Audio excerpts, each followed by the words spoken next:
Hi, Mystery Recapped here. Today, I am going to explain a Chinese youth romance film called Sweet Combat.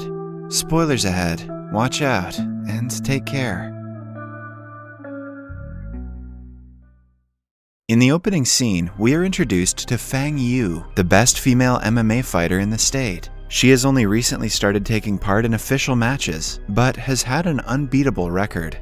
Her recent big win has caused a sensation in the media, making her even more popular.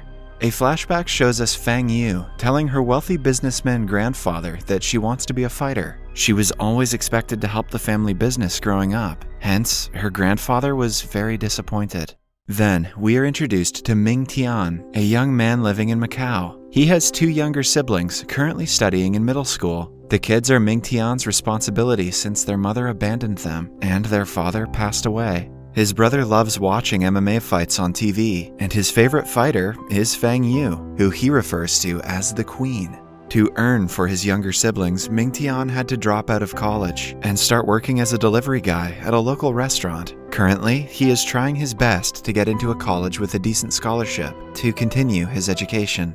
One day at work, he is asked to deliver food to a local martial arts teacher. The job is difficult because the place is 20 minutes away, but the receiver wants the food in less than 15. During the time of pressure, we get to see Ming Tian's great sense of direction. He has basically memorized every street and shortcut in the city, which helps him do his job efficiently. When almost at the destination, he sees a poor street vendor trying to collect fruits that have fallen from her cart. As he helps her, the cart runs down the street. This is when the MMA fighter Fang Yu appears in the scene and kicks the cart to stop it from moving further. It does more damage than good as the cart breaks and all the fruits are destroyed. When asked to apologize to the vendor, she simply hands her a bundle of money for the damage and walks away. Ming Tian huffs at the rude girl and continues his way to make the delivery. Fang Yu then goes to her former martial arts teacher and asks him for help. She is being pressured by her family to leave MMA and join their business. Confused, she wants him to make the decision for her, but the teacher refuses to do it, as the decision is hers, and hers alone, to make.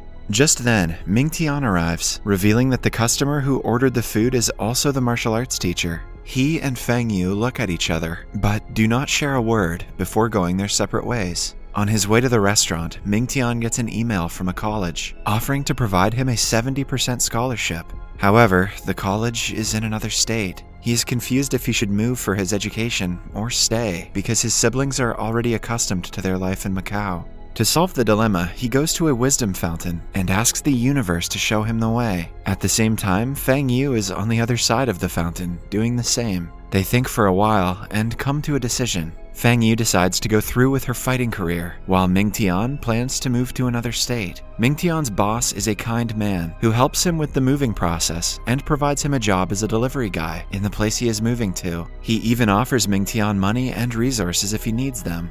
In the following scene, we see Ming Tian and his siblings move into a new house. Although it is not the best neighborhood, the interior of the place is quite homely. The kids seem to love it, which ultimately makes Ming Tian happy. As the first piece of decoration, he puts a picture of him and his master on a shelf. It is revealed that he used to train in boxing with the master before his death. Following that, Ming Tian takes the kids to school, signs into his new job at a KFC, then finally goes to the college for the first time. He has been enrolled in the best sports college in the state, Zhangzi. Before this year, the college was all girls. In fact, Ming Tian will be one of the first guys to go to Zhangzi. However, when he walks in, he realizes he might be the only guy among hundreds of girls at the college. He starts to wonder if he misread the offer letter, because not a single man is in sight. The girls are intrigued by the only man, and it doesn't help that he is also very handsome. Suddenly, he bumps into Xiao Mi, a tomboyish student who loves to box and skate. Ming Tian mistakes her for a guy and instantly starts chatting about how grateful he is to find another male. Instead of correcting him, Xiao Mi simply puts a tiny pink clip on her hair and introduces herself. A shocked Ming Tian apologizes before she skates away while glaring at him. The president and a teacher named Mr. Wang are worried because initially 10 men had applied to the college, but after taking a tour and seeing only girls, all of them requested a transfer. Currently, Ming Tian is the only one left. The president orders Mr. Wang to do whatever it takes to keep him content, so he won't leave. They want to expand the college's horizons, and the presence of male students will take a huge part in that. Outside, the girls start going crazy because of Mingtian. They block his way, offering help that he clearly doesn't need. One of the girls and Xiaomi get into an argument regarding who gets to take Mingtian to the principal's office. The conflict only ends when he tricks them into looking the other way and runs away. While he is at it, he happens to bump into Fang Yu. He instantly recognizes her as the rude girl from Macau. She accidentally cuts his hand with her bag and gives him money to apply a band-aid to it. Mingtian is furious at her materialistic behavior. He demands an apology, but to Fang Yu, money is superior to an apology. Before leaving, Mingtian calls her a mannerless freak, which triggers a childhood trauma in Fang Yu. A flashback shows us that Fang Yu kicked the cart that day to save a little girl crossing the road in front of them. Her intentions were pure, but it caused the street vendor to suffer a loss. In class, Mingtian sits among several girls and is clearly uncomfortable. The girls cannot help but stare at him, even though he doesn't fancy the attention. Meanwhile, Xiaomi and Fang Yu are training together in the college's boxing club. It is revealed that they are best friends who share a common interest in boxing. Xiaomi sees that something is bothering Fang Yu. On being asked, Fang Yu claims that the new guy's harsh comments made her rethink her behavior. In the following scene, she is at home thinking about Mingtian yet again. A flashback shows us that when she was little, her parents refused to acknowledge that she was a girl. They always wanted a son, so when she was born, they treated her like one. She wasn't allowed to grow her hair or wear girly clothes. Her naive mind only understood that she was a girl when her younger brother was born. Only after his birth did her parents allow her to wear dresses. Overjoyed at finally being able to express herself, she went to her crush and gave him a gift. But since all her friends thought she was a boy, they called her a freak. The incident bothered her so much that she still struggles with her gender identity. Meanwhile, at Mingtian's home, his brother wakes up in his sleep and throws punches in the air. Mingtian laughs at his cuteness before realizing that the girl he argued with is his brother's idol. He thinks to himself that Fang Yu's eyes resemble his mother's eyes, which made him angrier than he should have been earlier that day.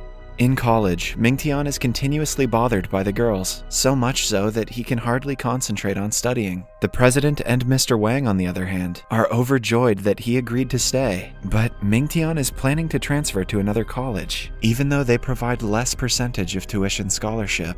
The college's diverse clubs are the distinguishing feature, unique to it. The students spend more time in the clubs, comparatively, than their studies.